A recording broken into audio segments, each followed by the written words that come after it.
மெரிபா panneer soda. I trust மெரிபா.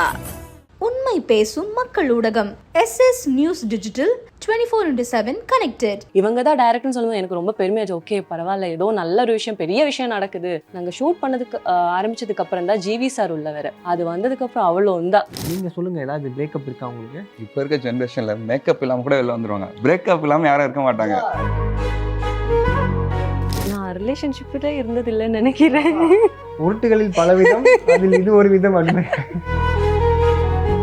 என்னை பொறுத்த வரைக்கும் லவ் பண்ணுறதுக்குன்னு ஒரு ஏஜ் இருக்குது. அந்த ஏஜில் லவ் பண்ணால் கரெக்டாக இருக்கும் அப்படின்றத நான் கடந்து வந்த பாஸ்ட்டில் என்னோட புரிதல் அவ்வளோதான். இப்போது அவங்க தப்பே பண்ணியிருந்தாலும் கூட சரி ஓகே விடுமா பார்த்துக்கலாம் அப்படின்னு நம்ம எப்போ விட்டு கொடுக்குற மனநிலை நம்மளுக்கு வருதோ அப்போ தான் நம்ம லவ் பண்ணணும். சார், இது இப்போ படத்துலேயே வந்து லவ் அது தாண்டியா இல்லை அதை தாண்டி வேறு எதுவும் ஒன்று இருக்கா சார்? அதை தாண்டி இருக்கு, தாண்டி இருக்கு. ஓகே, ஏன்னா அதில் பேசுறத வச்சு தெரியல. ஆமாம், அவர் ஃபியூச்சரிஸ்டிக்லாம் சொல்லும் போது இதான் டைம் ட்ராவல் படமான்ற மாதிரிலாம் எனக்கு ஃபீல் ஆகுது. தாலிக்குள்ளேயே நிறைய இது இருக்கு. வாட்ஸ்அப் இருக்கு, வாட்ஸ்அப்போட சைன், ஃபேஸ்புக். எப்போவுமே நான் யோசிச்சிருக்கேன், இந்த பிரேக்கப்னு சொல்ற வார்த்தை மட்டும் நம்ம ரிலேஷன்ஷிப்ல சொல்லவே கூடாது. ஒருவேளை நமக்கு செட் ஆகலைன்னா ஓகே.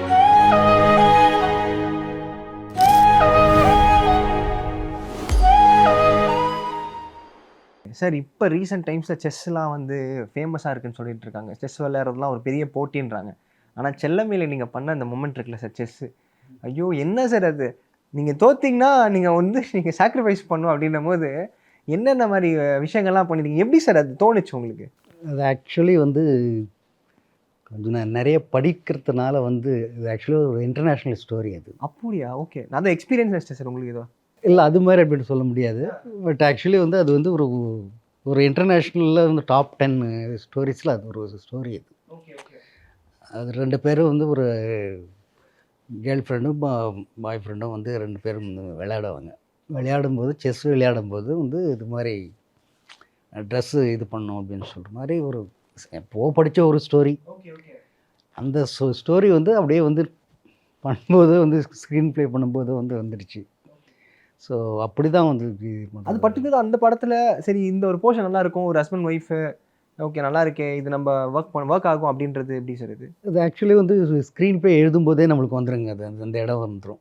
இது மாதிரி சப்போஸ் நம்ம இந்த இடத்துல வந்து நம்மளுக்கு அவங்க 2 பேருக்கும் இது வேணும், ஒரு ரொமான்டிக் இது வேணும், ஒரு மொமெண்ட் கிரியேட் பண்ணணும் அப்படின்றதுக்காக. ஆமாம், அந்த ரொமான்டிக் இதை பார்த்து வந்து அவனுக்கு வந்து வயிறு எறியணும்.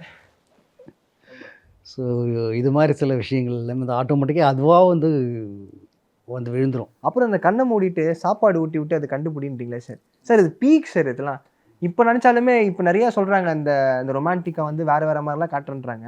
ஸோ அதில் ஒவ்வொன்றா பண்ண வந்து பச்சை மிளகா கொடுக்குறதா இருக்கட்டும், அவங்களுக்குள்ளேயே அந்த ஒரு ஃபன் இருக்குல்ல. ஆமாம், அது மாதிரி இங்கே ஏதாவது பச்சை மிளகா கொடுக்குறது இல்லை இந்த இதில் டெஸ்ட் மூமெண்ட்டு ஏதாச்சும் இந்த இந்த படத்துலையா? பிரேக்ஃபாஸ்ட்டில் வந்து இருக்குது அது வேற மாதிரி இருக்குது. செஸ் விளாண்டுருக்கீங்களா? இல்லையா ஐயா? வருத்தமாக இருக்கா ஐயா? இல்லை, அவர் ரொம்ப வருத்தப்படுறாரு நினைக்கிறேன். சரி, அது சார் வேற ஒரு கண்டென்ட் ஒன்று வச்சிருக்காரு. ஓகே, அது பயங்கர நல்ல கண்டென்ட். அது எப்படி கேஷ் பண்ணாங்க? ஏன்னா நான் ஒரு வீடியோ பார்த்தேன், சாரோட இன்ஸ்டாலே போட்டு பார்ப்பல. பரத் அவர்கள்கிட்ட கதை சொல்லும் போது கூட நீ தான்ப்பா செல்லமே அப்படின்னு சொல்லி ஒரே வார்த்தையில் முடிச்சிருப்பாரு. கதையெல்லாம் பெருசாக நிறைய பண்ணல, அதிலே புரிஞ்சுக்கோங்க அப்படின்னு. பிரேக்ஃபாஸ்ட் அப்படின்னும் போது உங்ககிட்ட என்ன சொன்னாங்க? இல்லை நான் உள்ளே வந்தப்போ வந்து ஆடிஷன் போச்சு ப்ரோ. எனக்கு ஆடிஷன் போயிட்டு நிறையா ஸ்க்ரீன் டெஸ்ட்லாம் பண்ணிகிட்டு இருந்தாங்க. ஃபஸ்ட்டு டயலாக்ஸ்லாம் போச்சு, அதுக்கப்புறம் ஓடுறது, அதுக்கப்புறம் நடக்கிறது, வாக்கிங் ஸ்டைல் எப்படி இருக்குது, ரன்னிங் ஸ்டைல் எப்படி இருக்குது, ஆல்மோஸ்ட் எல்லாமே பார்த்துட்டு இருந்தேன். அதுக்கப்புறம் சார் வந்து ஃபுல்லாக நீ வந்து ஒர்க் பண்ண அப்படின்னு சொல்லிட்டு டெய்லி ஆஃபீஸ்க்கு வந்துட்டு ஸ்கிரிப்ட் ஃபுல்லாக படிச்சுட்டு அதுக்கப்புறம் என்னென்ன ஒர்க்ஸ் இருக்கோ அது எல்லாமே அப்படியே பார்த்துட்டு இருந்தேன். மார்னிங் வந்துட்டேன்னா அப்படியே ஒரு ஆஃப்டர்நூன் ஒரு மத்தியானம் மாதிரி இருந்து அதுக்கப்புறம் கிளம்பிடுவேன் நான். ஏன்னா ஆல்மோஸ்ட் ஷூட் ஒரு 20 டேஸில் ஸ்டார்ட் ஆகிற மாதிரி இருந்துச்சு. அப்போ தான் நான் உள்ளே போகிறேன், நான் ப்ராஜெக்ட் போகிறேன் நான். ஸோ டெய்லி ஆஃபீஸ்க்கு போயிட்டு அதுக்கு என்னென்ன ஒர்க்ஸ்லாம் போயிட்டுருக்கும்போது பார்த்துட்டு பண்ணுற எல்லாமே ஜாலியாக இருக்குது எனக்கு. ஏன்னா நம்ம ஒரு மாதிரி இனிஷியலேருந்து வந்திருப்போம். அங்கேருந்து அந்த ஹீரோ அந்த பேர் பக்கத்தில் ராணவெலாம் போடும் போதெல்லாம் அப்போல்லாம் ஒரே குஷியாக இருந்துச்சு. ஜாலி, ஓகே டன், யோசிச்சது நடக்குது. அதுக்கு தான் நான் வந்தோம் நம்ம. ஸோ அதுக்கப்புறம் ஒரு பெரிய ஒரு ஹேண்டு, ஒரு ராசியான hand Vishal sir, Tamannaah ma'am அங்கேருந்து வந்து இன்ட்ரடியூஸ் பண்ணி விட்ட கை அது. அதனால் இட்ஸ் அ பிளெஸிங் தான் நான் நினச்சேன். நான் ஒரு மேஜிக்காக லான்ச் ஆகிறதே பெரிய விஷயம். ஆமாம், இட்ஸ் அ பிக் திங்ல. நம்ம ஒரு சராசரியான ஒரு ஒரு பையனுக்கு பெரிய எந்த ஒரு பேக்ரவுண்ட் எதுவுமே இல்லாமல் வரும்போது இட்ஸ் gift தான் எனக்கு இந்த Blessed. படம் கிடைச்சது. ஆமாம். நீங்கள் சொல்லுங்கள் லைக் எப்படி படத்தில் வந்தீங்க? இப்போ அவர் ஒரு சொன்னார் இந்த மாதிரி ஓட விட்டாங்க நடக்க விட்டாங்க அந்த மாதிரி உங்களை என்னென்னலாம் பண்ணாங்க? என்ன படம் நான் ஸ்டார்ட் பண்ணதுக்கு முன்னாடி எதுவுமே பண்ணல, ஆனால் ஷூட் ஸ்டார்ட் பண்ணதுக்கப்புறம் நிறைய ஓட விட்டா. நான் கேஸ்டிங் டைரக்டர் த்ரூ தான் வந்து சென்னையில் ஒரு 1 டே காலையில் வந்துட்டு ஸ்கிரிப்ட் நரேட் பண்ணிட்டாங்க அசிஸ்டன்ட் டைரக்டர் ஒருத்தர். நரேஷன் கேட்கும்போதே ஒரு ஆகிற டைமில் நான் யோசிக்க ஆரம்பிச்சிட்டேன், சரி எப்படியாவது கிளம்பிடலாமா, வேணாம் எஸ்கேப் ஆகிடலாம், அப்படி யோசிக்க ஆரம்பிச்சிட்டேன். ஏன்னா அவளும் ஒரு பெரிய கேரக்டர், நான் எப்படி பண்ண போகிறேன்னு நான் யோசித்தேன். தமிழ் வேறு, எனக்கு தமிழ் அந்த டைமில் கொஞ்சம் தான் தெரியும். ஸோ சரி ஏதாவது சொல்லிக்கிட்டு நம்ம போகலான்னு சொல்லிட்டு அப்படி தான் என் மைண்டில் இருக்குது. மேலே போய் பார்த்தா அக்ரிமெண்ட் சைன் பண்ணுறதுக்கு அவங்க ரெடியாக இருக்காங்க. நான் அம்மாவுக்கு கால் பண்ணிட்டு சொல்லிட்டேன், அம்மா சரியாக மாட்டிக்கிச்சு, என்ன பண்ணுறது தெரியல, ரொம்ப ஹார்டாக இருக்குது அந்த கேரக்டர், எனக்கு பயமாக இருக்குது பண்ணுறதுக்கே, அப்படி தான் இருந்துச்சு. அப்படி அன்னைக்கு சைன் பண்ணிவிட்டு வீட்டுக்கு போயிட்டு சரி என்ன வந்தாலும் பார்த்துக்கலான்னு சொல்லிட்டு கிளம்புனா 1 வீக்கில் ஷூட் ஆரம்பிச்சிட்டேன். ஃபர்ஸ்ட் 2 டேஸ் கொஞ்சம் ஸ்ட்ரகிளிங்காக இருந்துச்சு. அதுக்கப்புறம் போக போக அந்த கேரக்டர் எனக்கு கொஞ்சம் கம்ஃபர்டபுளாக ஆரம்பிச்சிட்டேன், ரொம்ப ஈஸியாக ஆரம்பிச்சிட்டேன். ஏன்னா நம்ம ஃபஸ்ட்டு கேட்கும்போது நம்ம அவ்வளோ யோசிக்க மாட்டேன்ல, புதுசாக ஒரு கேரக்டர் பற்றி தெரியும் போது நமக்கு எதுவுமே தெரியாது. போக போக அந்த கேரக்டராக சேஞ்ச் ஆக ஆரம்பிக்கும்போது சரி ஓகே நம்மளும் இந்த மாதிரி தான் ரியாக்ட் பண்ணுவோம், ரொம்ப இண்டிபெண்ட்டாக இருக்கணும்னு நினைக்கிற எல்லாருமே மென் ஆர் உமன் ஒரு கெட்டதுக்கு அப்புறம் ஏதாவது ஒரு சுச்சுவேஷன் இப்படி அமையும் போது நம்மளும் இந்த மாதிரி தான் ரியாக்ட் பண்ணுவோம்.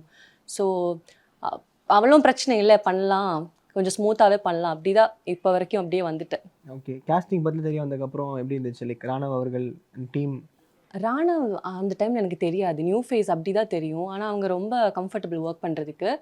அப்புறம் Gandhi Krishna sir first call பண்ணி சொல்லும்போது எனக்கு தெரியாது யாருன்னு. அதுக்கப்புறம் செல்லமே படம் பார்த்து ஆனந்த தாண்டவம் பார்த்தேன். பார்க்கும்போது எனக்கு தெரியும் இந்த சாங்ஸ் எல்லாம். ஆனந்த தாண்டவம் அந்த படத்தில் கனா காண்கிறிய சாங் எல்லாம் நான் சின்ன வயசில் ரொம்ப 4th ஸ்டாண்டர்ட் 3rd ஸ்டாண்டர்ட்லாம் படிக்கும்போது டான்ஸ் எல்லாம் ஆடி இருக்கு. ஓகே. ஸோ அதனால இவங்க தான் டேரக்டர்னு சொல்லும்போது எனக்கு ரொம்ப பெருமையாச்சு. ஓகே பரவாயில்ல, ஏதோ நல்ல ஒரு விஷயம், பெரிய விஷயம் நடக்குது, பெருசாக லான்ச் ஆகுதுன்னு ரொம்ப ஹாப்பி. நாங்கள் ஷூட் பண்ணதுக்கு ஆரம்பிச்சதுக்கப்புறம் தான் ஜிவி சார் உள்ள வேறு. அது வந்ததுக்கப்புறம் அவ்வளோ தான், இதுக்கு மேலே எதுவும் இல்லை, நல்ல ஒரு விஷயம் நடக்கிறதுக்கு ரொம்ப ஹாப்பி, ரொம்ப கிரேட்ஃபுல்லாக இருந்துச்சு. இப்போ தான் ட்விஸ்டே இருக்குது. ஏன்னா இந்த பிரேக்ஃபாஸ்ட் அப்படின்னும் போது இது எது ரிகார்டிங் பிரேக்கப், காதல் அது மாதிரி தானே சார்? ஏன்னா இது பார்த்தா பேட்சப் ஆகிடுவாங்க, அது ஒரு கவுன்சிலிங் படமாக கூட இருக்கலாம் அப்படின்ற மாதிரி நீங்கள் சொல்கிறீங்க. ஒன்ஸ் நீங்கள் பார்த்தீங்கன்னா மனம் திருந்திடுவாங்க காதல் ஜோடிகள்லாம் அப்படின்னு. நீங்கள் சொல்லுங்கள், ஏதாவது பிரேக்கப் இருக்கா உங்களுக்கு? இப்போ இருக்க ஜென்ரேஷனில் மேக்கப் இல்லாமல் கூட வெளில வந்துடுவாங்க, பிரேக்கப் இல்லாமல் யாரும் இருக்க மாட்டாங்க. படத்தில் ஒரு டைலாக் மாதிரி இருக்குது. அப்போ நீ இத்தனை நிறையா இருக்கும் போல இருக்கு. நிறையாலாம் இல்லை ப்ரோ, இருக்கு ஏதோ ஒன்று ரெண்டு இது கதைகள் ஏதாவது ஒன்று சொல்லுங்க, ஏதாவது சொல்கிற மாதிரி கதைகள். காரணமா ப்ரோ? நிறைய காரணம் இருக்குல்ல, ரொம்ப பைலப்பாக இருக்கும் ப்ரோ. ஈஸியாக சொல்கிறதுக்கு அவங்க ஃபர்ஸ்ட் ஸ்டாண்டர்ட் படிக்கும்போது இருக்கிற லவ் ஏதாவது சொன்ன ஈஸியாக இருக்கும். ஃபர்ஸ்ட் ஸ்டாண்டர்ட் ஏன் படிக்க ஆரம்பிச்ச இடத்துல அப்போலாம் வந்து சிங்கிள் சைடு லவ், அதெல்லாம் ஒன் சைடு லவ் அதெல்லாம். ஓகே, டபுள் சைடு லவ் எப்போ அந்த டைமில்? அது காலேஜ் படிக்கும்போது, அதுக்கப்புறம் ஸ்டார்டிங்கில் வரலாம் இருக்கும். அப்போது என்ன ப்ரோ, என்ன எதனால் பிரேக்கப் ஆகும்? அவங்க ப்ரோ சிம்பிளாக தான் ப்ரோ இருக்கும். அவங்க வீட்டில் வேணாம் சொல்லுவாங்க, இல்லைனா வந்து அவங்களுக்கு நமக்கு செட் ஆகாது, இந்த மாதிரி தான் இருக்கும். நிறைய பிரேக்கப் பார்த்துருக்காருன்னு நினைக்கிறீங்க ஐயா? ப்ரோ இல்லை ப்ரோ, இந்த மாதிரி ரீசன்ஸ்லாம் தாண்டி அதெல்லாம் மொத்தமாக வந்து வச்சு ஸ்டடி பண்ணியிருக்காரு நிறைய பிரேக். ப்ரோ ஆமாம் ப்ரோ, எதனாலலாம் பிரேக்கப் ஆகுது, சரி இதுக்கப்புறம் பிரேக்கப்லாம் ஆகாமல் இருக்கிறதுக்காக வந்து நீங்கள் பிரேக்ஃபாஸ்ட் படம் பார்க்கணும். ஃபியூச்சரிஸ்டிக்கில் நமக்கு பிடிச்ச பர்சன் கூட இருக்க முடியாது, அதனால் வந்து இப்போவே ஒழுங்காக சேர்ந்துருங்க, சேர்ந்துட்டு நீங்கள் உங்கள் பிடிச்சவங்க கூடவே வாழுங்க அப்படின்னு சொல்கிறது தான் இந்த பிரேக்ஃபாஸ்ட் படம். ஓகே, உங்களுக்கு சொல்லுங்கள். எனக்கு நான் ரிலேஷன்ஷிப்பில் இருந்ததில்லைன்னு நினைக்கிறேன். உருட்டுகளில் பல விதம், அதில் இது ஒரு விதம் அப்படின்னு. பிரேக்கப் எல்லாம் இருந்திருக்கு, ஆனால் அதை பற்றி இப்போ சொல்லிட்டு என்ன யூஸ்ன்னு தெரியல. பட் நான் அந்த இன்டர்வியூ ஆரம்பிக்கும் முன்னாடி பார்த்தேன், நான் அந்த ஸ்டாண்டிஸ்லாம் பார்த்து ரசிச்சிட்டு இருந்தாங்க, அவங்களே பார்த்து சிரிக்கிறதா இருக்கட்டும். நான் யோசிச்சேன்ப்பா அவங்க தானே நடிச்சிருக்காங்கன்னா அது அந்த மொமெண்ட்லாம் இருக்குல்ல, செரிஷ் பண்ணுறீங்க அப்படி. என்ன பார்க்கல இல்லை நாங்கள் ஐயா உங்களை இல்லையா, அது அவங்க பார்த்ததை பார்த்தேன். அது எப்பயுமே பெண்கள் ஆப்போசிட் அப்படி எப்படி. கண்டிப்பாக பிரேக்கப் எதுவும் இல்லை. பிரேக்கப் இருந்திருக்கு, ஆனால் நான் மறந்துட்டேன்னு நினைக்கிறேன். ஓ, கடந்து வந்துட்டீங்க. அப்படியெல்லாம் இல்லைங்க, இருக்கும், நம்ம அது கோத்ரூ பண்ணிட்டு தான் போயிட்டே இருக்கணும். பிரேக்கப்னு நான் எப்போவுமே யோசிச்சிருக்கேன், இந்த பிரேக்கப்னு சொல்கிற வார்த்தை மட்டும் நம்ம ரிலேஷன்ஷிப்பில் சொல்லவே கூடாது. ஒருவேளை நமக்கு செட் ஆகலைன்னா ஓகே பிரிஞ்சிடலாம், ஒர்க் பண்ணலாம், இன்னும் செட் ஆகலைன்னா பிரிஞ்சிடலாம். நான் பிரேக்கப்னு சொல்கிறது ஒரு ஃபேன்சி வேர்டாகவே மாறிடுச்சு. ஒரு சரி ஓகே எங்கிட்ட ஐஃபோன் வச்சுருக்காங்க, நான் கார் வச்சுருக்காங்கன்னு சொல்ல நான் பிரேக்கப் ஆகிட்டேன், அந்த மாதிரி ஒரு ஆமாம் ஒரு ட்ரெண்டாக மாறிடுச்சு. ஸோ அதனால எனக்கு பிரேக்கப்னு சொல்கிறதுல விருப்பம் இல்லை. ஓகே. ஏன்னா நீங்க சொல்றீங்க படம் பார்த்துட்டு வரவங்க போறவங்கலாம் சேர்ந்துருவாங்கன்றீங்களே. அப்ப நீங்க ஏதாவது இந்த படம் நடிச்சிருக்கீங்க. உங்களுக்கு ஏதாவது பேட்சப் ஆக வாய்ப்பு இருக்குங்களா? எனக்கா? உங்களுக்கு இவருக்கு அவர்லாம் பார்க்கவே இல்ல. நம்ம கேள்வி நினைச்சா வேணா ஆகலாம். ஆனா நினைக்கிறது கஷ்டம் இல்ல. நினைச்சா ஆகலாம் யாரு வேணாலும். அது இந்த படத்துல தெளிவா காட்டுது. நம்ம சரி நாளைக்கு நம்ம கால் பண்ணி பேசலாம்னு நினைக்கும்ல. அப்படி நம்ம ஒருவேளை யோசிக்க ஆரம்பிச்சுட்டா அந்த நாளைக்கு அப்படி போயிட்டே இருக்கும். அதுக்கப்புறம் ஒரு டைமுக்கு அப்புறம் நமக்கு என்ன இருக்கு பேசுறதுக்கு, என்ன பேசிட்டு என்ன யூஸ், அந்த ஒரு ஸ்டேஜுக்கு நம்ம மாறுறதுக்கு முன்னாடியே லைஃப்ல என்ன இருந்தாலும் ஃபிக்ஸ் பண்ணிடுங்க. டைம் செகண்ட் சான்சஸ் எல்லாம் கிடைக்கிறது ரொம்ப கம்மி. கிடைச்ச சான்ஸ்ல நம்ம எடுத்து அப்படியே யூஸ் பண்ணிடணும். பிரதர் உங்களுக்கு? ஐயா சொல்லுங்க. வீட்டில் பார்ப்பாங்க. வீட்ல பார்க்கணும், பார்த்து இது ஒரு முடிவு கட்டணும் அப்படின்றது தானே. எனக்கு ஒன்றும் இல்லை, பிரேக்கப்னாலே ஒன்றும் இல்லை. உண்மை சொல்லு. நீங்க கேமரா மட்டும் ஆஃப் பண்ணிடுங்க சொல்லுவோம். ஆமா ஆமா தலைவா, அது எத்தனை சொல்றது, பக்கமா பிரிக்கணும். இது வரைக்கும் வீட்டில் வந்து ரொம்ப நல்ல புள்ள நான். இது அப்படி வரைக்கும் அப்படி காமிச்சிட்டல, அப்படிதான் இருப்பேன். பேசிக்காக ஸ்கூலுக்கு போவேன், வருவேன். பசங்க கூட நிறைய சுற்றி நிறைய ப்ராப்ளம்ஸ் அந்த மாதிரிலாம் ஃபேஸ் பண்ணியிருக்காங்க வீட்டில். இது வரைக்கும் லவ் மேட்டர் எதுவும் ஃபேஸ் பண்ணதில்லை. ஓகே. இதனால அப்கமிங்ல ஃபேஸ் பண்ண வச்சிருக்கீங்க அப்படின்றீங்களா? ஆமாம், அப்கமிங்லாம் இப்போ போனோடனே வீட்டில் ஃபேஸ் பண்ண வச்சிருக்கோம். அந்த மாதிரி சுச்சுவேஷன் இல்லாமல் இருந்தால் பரவாயில்ல. அண்டர்ஸ்டாண்டிங் இல்லை. அதாவது என்னை பொறுத்த வரைக்கும் லவ் பண்ணுறதுக்குன்னு ஒரு ஏஜ் இருக்குது. அந்த ஏஜில் லவ் பண்ணால் கரெக்டாக இருக்கும் அப்படின்றத நான் கடந்து வந்த பாஸ்ட்டில் என்னோட புரிதல் அவ்வளோதான். ஏன்னா ஒரு 20-18 வயசில் லவ் பண்ணும்போது என்னென்னா ப்ராப்பரான மெச்சூரிட்டி இல்லாதனால ஆப்போசிட்டில் இருக்கிற பர்சனும் வேறு மாதிரி போக ஆரம்பிக்கிறாங்க, நம்மளும் வேறு மாதிரி போக ஆரம்பிக்கிறோம். நம்ம எப்போவுமே வந்து தப்பு அவங்க மேலே தான் தேடுறோம். இவ தான் தப்பு. அதை தேடி நம்மளை சமாதானப்படுத்திக்கிட்டு ஒன்னால தான் என் வாழ்க்கை கெட்டு போச்சுன்னு வெளியே வந்துடும். பேசிக்காக யோசிச்சு பார்த்தா அப்படி கிடையாது. சேஞ்ச் நம்மக்கிட்டேருந்து ஆரம்பிக்கணும். நம்ம எந்த அளவுக்கு அவங்கக்கிட்ட கரெக்டாக இருக்குமோ அவங்களால நம்மளை எதுவுமே பண்ண முடியாது. அவங்க அதை தாண்டி அவங்க நம்மக்கிட்ட நம்மளை லவ் பண்ணி தான் ஆகணும். நம்மக்கிட்ட ரொம்ப ரொம்ப கரெக்டாக இருந்து தான் ஆகணும். ஸோ நம்ம கரெக்டாக இருக்கணும், அதனால அவங்களும் கரெக்டாக இருப்பாங்க. கரெக்டான ஏஜில் லவ் பண்ணால் இல்லை கரெக்டான ஏஜில் லவ் பண்ணால் கரெக்டாக இருக்குன்றது தான் என்னோட புரிதல். லவ் பற்றின பிரேக்கப்பே ஆகாதுன்னு எனக்கு தோணுது. கரெக்டான ஏஜில் லவ் பண்ண 2 பேருக்கும் புரிதல் இருக்கணும். அவங்க மேலே தப்பு இருக்குன்னு காட்டாம நம்ம மேலே சேஞ்சஸ். நம்ம இப்போ அவங்க தப்பே பண்ணியிருந்தாலும் கூட சரி ஓகே விடுமா பார்த்துக்கலாம் அப்படின்னு நம்ம எப்போ விட்டு கொடுக்குற மனநிலை நம்மளுக்கு வருதோ அப்போ தான் நம்ம லவ் பண்ணணும். நீ தப்பு பண்ணிட்ட அவ்வளோதான் முடிஞ்சிருச்சு அப்படின்னு நம்ம என்னைக்கு நினைக்கிறோமோ அன்றைக்கி நம்ம லவ்வே பண்ணக்கூடாது. அமைதியாக சிங்கிளாக சும்மா இருந்துக்கிட்டோம்னா நிம்மதி, நம்மளுக்கும் நிம்மதி, அவங்களுக்கும் நிம்மதி. சார் இது இப்போ படத்துலேயே வந்து லவ் அதை தாண்டியா இல்லை அதை தாண்டி வேறு எதுவும் ஒன்று இருக்கா சார்? அது தாண்டி இருக்கு, தாண்டி இருக்கு. ஓகே. ஏன்னா அதில் பேசுறத வச்சு தெரியல. ஆமாம், அவர் ஃபியூச்சரிஸ்டிக்லாம் சொல்லும் போது இதுதான் டைம் ட்ராவல் படமான்ற மாதிரிலாம் எனக்கு ஃபீல் ஆகுது. ஏன்னா அந்த ஃபாஸ்ட் ஃபார்வர்டு அப்படிலாம் இருக்கே உள்ள. ஆமாம். ஆமாவா? வேறு பாம்பெலாம் பார்க்கலையா? நடுவில் பார்த்தேன் தாலி பாம்பு. அந்த தாலிக்குள்ளேயே நிறைய இது இருக்கு. வாட்ஸ்அப் இருக்கு, வாட்ஸ்அப்போட சைன், ஃபேஸ்புக் பார்க்கலையா? பார்த்தேன் இப்போதான் நீங்கள் சொல்லுங்க. அந்த மாதிரி இருக்கு. ஓகே. காதலர்கள் அழிஞ்சு போதும் கெட்டு போதும் அதனால தான் அப்படின்றது சொல்கிறாங்க. அண்ட் த மோஸ்ட் எக்ஸ்பெக்டட் உங்களோட ஃபிலிமோகிராஃபர் கரிகால், நீங்கள் உங்களுடைய கதை தானே சார்? அது திடீர்னு எல்லாருமே என்ன எக்ஸ்பெக்ட் பண்ணாங்கன்னா அந்த மாதிரி ஒரு டைம் லைனில் அந்த கரிகாலன் படம் வந்தால் பயங்கரமாக இருந்திருக்குமே அப்படின்ற மாதிரி தான். ஏன்னா காஸ்ட்டு பட்ஜெட் எல்லாமே பெருசு, விஎஃப்எக்ஸ் ஒர்க்ஸ் நிறையா இருக்குது அப்படின்னும் போது சில பல காரணங்களால் அது கைவிடப்பட்டது அப்படின்ற மாதிரி நாங்கள் கேள்விப்பட்டோம். பட் அது இன் ஃபியூச்சரில் என்ன நடக்குமா? கிக் ஸ்டார்ட் பண்ணுவீங்களா? இல்லை, அதுக்கு யோசிச்சுட்ருக்கேன் அடுத்த பண்ணலாமான்ட்டு சொல்லிட்டு. ஏன்னா அது ஃபுல் ஸ்கிரிப்ட் ரெடியாக இருக்குது. அது ரொம்ப ஒரு வித்தியாசமான வந்து ஒரு கதை. அது ஆக்சுவலி வந்து கிட்டத்தட்ட 2200 வருஷத்துக்கு முன்னாடி நடந்த ஒரு கதை பேஸை வச்சு பண்ணியிருக்கேன். நிறைய ஒர்க் பண்ண அதுக்காக, அந்த ஸ்கிரிப்டுக்காக. ஸோ அதுக்காகவாவது வந்து அது வந்து இது பண்ணி எடுத்தே ஆகணும் அப்படின்றது. ஒரு 45 days ஷூட் போச்சுன்னு கேள்வி. அது நான் பண்ணலைங்க, இது வேற ஆள் பண்ணாங்க. ஸோ நான் பண்ணல, நான் ஒரு நாள் கூட ஷூட் பண்ணல. நான் எல்லாம் பிளான் பண்ணி வச்சோம். ஸோ அதுக்கப்புறம் வந்து அது பட்ஜெட் ஒத்து வரல. ஸோ அந்த பட்ஜெட் ஒத்து வராமல் வந்து நான் வந்து சரி ஓகே போகலாம் அப்படின்னு சொல்லிட்டு ஏதோ ஒரு பாதி ஷெடியூல் போயிட்டு, ஏற்கனவே வந்து என்ஜினியர் படத்தில் எனக்கு அது மாதிரி ஒரு பேட் எக்ஸ்பீரியன்ஸு. ஸோ அது மாதிரி ஏதாவது நடுவில் போய் மாட்டிக்கக்கூடாது, மாட்டிக்கிச்சேன்னா வந்து அது ஒரு இதுவாக தப்பாக போயிடுமே அப்படின்னு சொல்லிக்காக நானே வந்து ட்ராப் பண்ணிட்டேன். நிறைய ஹிஸ்டாரிக்கல் ஃபிலிம்ஸ்லாம் பார்க்கும்போது உங்களுக்கு அது ஆன்ட் ஆகுமா சார்? என்ன நம்ம முன்னாடியே பண்ணியிருக்கலாமே, அட்டம் பண்ணியிருக்கலாமே? ஏன்னா அதுக்கு அந்த டைம் லைனில் தான் வந்து மகாதீராவாக இருக்கட்டும் அண்ட் ஆக்சுவலி வந்து இது வந்துச்சு இல்லையா, வந்து தெலுங்கில். ஆமாம், ராம்சரனுடைய படம் மாவீரன். ஆமாம், அதுக்கு முன்னாடியே நான் அந்த ஸ்கிரிப்ட், அது ஸ்கிரிப்ட் ராஜமௌழி அவர்களுக்கு முன்னாடியே நீங்கள் அந்த ஸ்கிரிப்ட் ஃபுல்லாக பண்ணி வச்சுருந்தேன். அதில் வந்து ஆக்சுவலி வந்து அவங்க ஃபேண்டஸியாக பண்ணியிருந்தாங்க.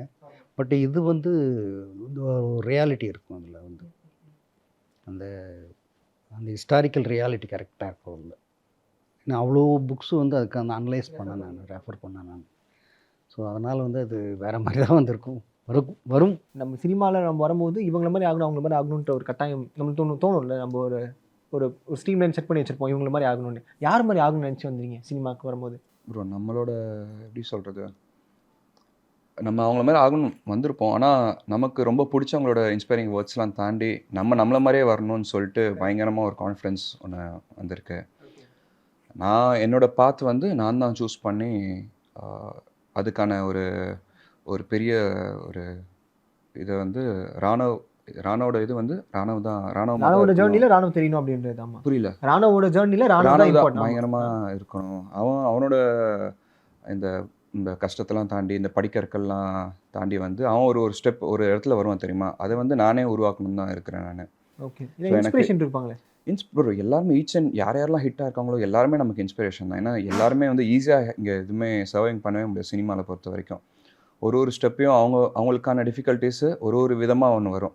ஸோ என்னோட டிஃபிகல்ட்டிஸும் சரி, என்னோட சில விஷயங்களும் அது நான் தான் ஃபேஸ் பண்ணி எனக்கான ஒரு தனி ஒரு சாம்ராஜ்யத்தை உருவாக்கணும்னு நான் வந்திருக்கேன். பாசிட்டிவிட்டியோடு இருக்கீங்க. அப்பா மாதிரி நீங்களும் அந்த பயங்கர மாதிரி இருக்கீங்கன்னா அவர் பயங்கரமாக பாசிட்டிவாக இருப்பாப்புல. அதே மாதிரி நீங்கள் அது அண்ட் மக்களுக்குமே வந்து நீங்கள் அந்த பிக் பாஸ்லாம் போயிட்டு இருந்ததுக்கப்புறம் அதே ரெஸ்பான்ஸ் அதே லவ் இப்பயுமே கிடச்சிட்டு இருக்கு. அது எப்படி பார்க்குறீங்க? அது ப்ரோ அது கேரக்டருக்கு கிடைச்ச ஒரு ரெஸ்பான்ஸ். எல்லாமே நம்ம படம் பார்க்கும்போது படத்துலேருந்து வெளில வரும்போது அந்த கேரக்டருக்கான ஒரு இதுவாக இருக்கும். பட் அதுக்கு முன்னாடி நமக்கு பிக் பாஸ் கிடைச்சனால என்னோடய கேரக்டருக்கான ஒரு ரெஸ்பான்ஸாக நான் பார்க்குறேன் நான். ஸோ அதுக்கான கிடைச்ச ஒரிஜினாலிட்டிக்கான கிடைச்சதுக்கு இப்போ படம் பார்க்கும்போது வந்து இப்போ இந்த கேரக்டர்ஸ் பேரை தான் வச்சு நம்ம எல்லாருமே இது பண்ணுவோம் நம்ம. பட் ஆனால் இந்த பிக் பாஸ்க்கு அப்புறம் வந்து ராணவோட கேரக்டர் தான் இதுன்னு சொல்லிட்டு எனக்கு கிடைச்ச ஒரு கிஃப்ட் அப்படின்ட்டு தான் பார்க்குறேன் நான் இதை. அண்ட் டீம் பற்றி சொல்லுங்கள் நீங்கள். ஏன்னா பாருங்க சொன்னோன்னே எவ்வளோ பேர் வந்து மாறி உங்களை பற்றி அன்பான விஷயங்கள்லாம் சொல்கிறாங்க. கரெக்ட் தான், ஜிபே நானும் சொல்லியிருக்கணும். ஜிபே பண்ணலாம் இதில் முடிச்சுட்டு பண்ணுறேன். டீம்னா நான் ரொம்ப பிளஸ்டாக தான் ஃபீல் பண்ணுறேன். ஏன்னா ஃபஸ்ட்டு ஒரு ப்ராஜெக்ட் பண்ணுறோம், அதோ இவ்வளோ முக்கியமான கேரக்டர் பண்ணுறேன். அந்த டைமில் நமக்கு நிறைய சப்போர்ட் தேவைப்படும். நம்மளை நம்புறதுக்கு ஒருத்தர் வேணும்ல. என்னை நம்பி இந்த ஜான்வி கேரக்டர் கொடுத்த காந்தி சார் இருக்காங்களா, அவங்கக்கிட்ட நான் என்ன சொன்னாலுமே அது ஈடாகாது. அந்த மாதிரி ஒரு கேரக்டர் எனக்கு கொடுத்து நம்மளை கம்ஃபர்டபுளாக ஒர்க் பண்ண விட்டுட்டோம். அவங்க பெருசாக வந்து நோன்றதெல்லாம் இல்லை.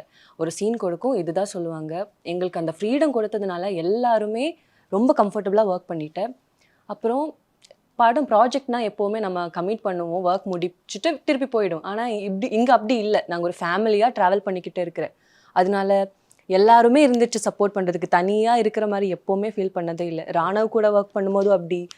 இப்போது ஒரு வேளை எனக்கு ஏதாவது ஒரு டஃப் சுச்சுவேஷன் வருதுன்னா ராணவ் அங்கேருந்து சில் யூ கேன் டூ அந்த மாதிரி காட்டும்போது ஓகே சரி சம்மன் இஸ் தர் அந்த மாதிரி. இப்போது எனக்கு ரொம்ப ஒரு சீனெல்லாம் இருந்துச்சு, ஃபயரெல்லாம் வர்ற மாதிரி. ஆமா, ஒரு ஃபயர் அந்த மாதிரி ஒரு சீக்வென்ஸ் இருக்கு. சொல்லுங்க இன்னும் சொல்லட்டுமா? சொன்னதானே இன்ட்ரெஸ்டிங்கா இருக்கும். ஒரு ஃபயர் இந்த மாதிரி ஒரு சீன் இருந்துச்சு அந்த டைம்ல. அதுவும் நான் நார்மலாக இப்படி இருக்கிற மாதிரி இல்லை, சம்திங் இஸ் தர் ஓகே. அப்போது அந்த ஃபயர் அந்த சீன் எடுக்கும்போது அது ரொம்ப கொஞ்சம் கஷ்டமாக தான் இருந்துச்சு, கிரிட்டிக்கல். ஏன்னா எப்போ வேணால் என்ன வேணாலும் நடக்கல அந்த மாதிரி. அந்த டைம்லாம் சார் அவ்வளோ அக்கறை காட்டிட்டு சாருக்கே பயம். சரி ஓகே நம்ம வேணாம் சீக்கிரம் இது பண்ணு அந்த மாதிரி தண்ணி ஊற்று அந்த மாதிரி எல்லாம் சொல்லிகிட்டே இருந்தேன். கொளுத்துவாங்க சார் மேலே வந்து பாட்டிலெலாம் பறக்க விட்டு அவரெல்லாம் இதுக்கப்புறம் படம் பார்க்குறதுக்கு இன்ட்ரெஸ்ட் எடுக்க மாட்டேங்க சொல்லுவாங்க. ஆக்சுவலி அந்த மாதிரி எனக்கு புரியுது, உங்கள் மேட்ரு எனக்கு புரியுது.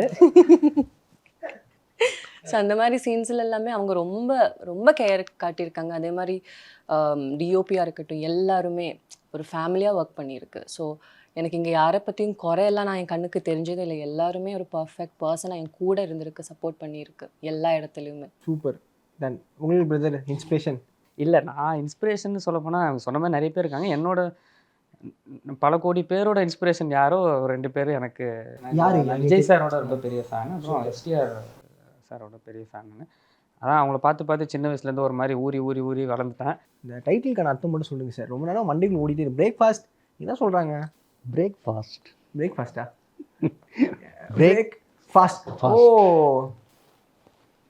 பிரேக்ஃபாஸ்ட் அவ்வளோதான் சொல்ல மாட்டீங்க. அப்போ வேறு எதாவது ஃபாஸ்ட்டாக பிரேக்கப் ஆகிடும், அவ்வளோதான் முடிஞ்சிருச்சு. அதுதானே சார்? சூப்பர். ஓகே. அண்ட் நிறைய விஷயங்கள் ஷேர் பண்ணீங்க. ஏப்ரல் 24 நாங்கள் படம் பார்க்க ரொம்ப ஈராக பண்ணிகிட்ருக்கோம். அண்ட் ஏதாவது ஸ்பாயிலர் சொல்லிட்டீங்கன்னா நான் கட் பண்ணிடுறேன் சார் இன்டர்வியூ. ப்ரோ சார் நான் வந்து ஃபைட்லாம் பண்ண வச்சுருக்காரு ப்ரோ. ஃபஸ்ட்டு படத்துலேயே வந்து மாசா ஃபைட்லாம் கொடுத்து. ஐயா இது நான் ஸ்பாயிலர் ஆகாது.